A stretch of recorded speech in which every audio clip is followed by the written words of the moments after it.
I went down to Mexico to first collect my own medicine. It's because after I got the bufo and I tried to go learn at the church, I wasn't allowed there, so I sat in my home and I smoked the bufo um, 4, 5, 6, 7 times a day for 3 or 4 days a week for probably about 3 months. And through that process, I learned how to really map out the amount of medicine and what the effects were and where I was at and what I was doing in that process. So I found out later that's absolutely not the right way to do it. That's actually counterintuitive because the more you smoke bufo, the weaker your connection with the source consciousness becomes. After I ran out of medicine there, I went down to Mexico to collect medicine with my good brother Edgar, who has a 13-acre ranch that is a sanctuary that is recognized by the Mexican Department of Agriculture called the SARMNAT. So I arrived there and I spent a few days with him getting to know him as a person. After collecting a little bit of medicine, I explained to him that I was looking for a teacher, that I really wanted to have someone to teach me the correct way to really walk with the medicine and share the medicine in a sacred way. And he told me that, hey, I know the elders of the Comcac.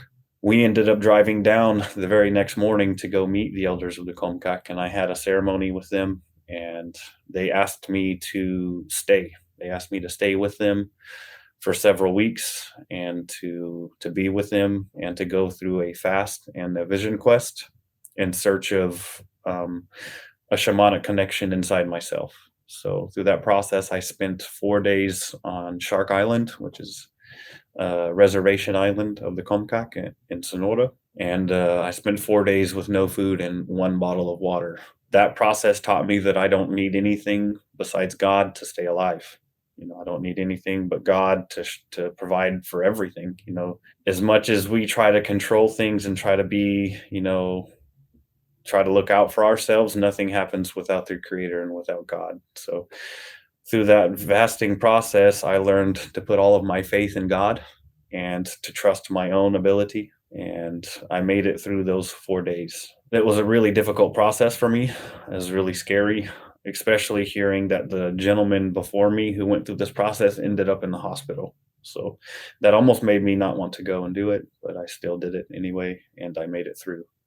And after that process, over the course of the next 6 months after that process, I took probably around 20 people in small groups down to Mexico to experience what I had experienced in a way. During my time in Mexico, I went with the Council of Elders, 2 members from the Council of Elders, and my teacher, Luis. And we went to the courthouse in Hermosillo, which is the capital of Sonora.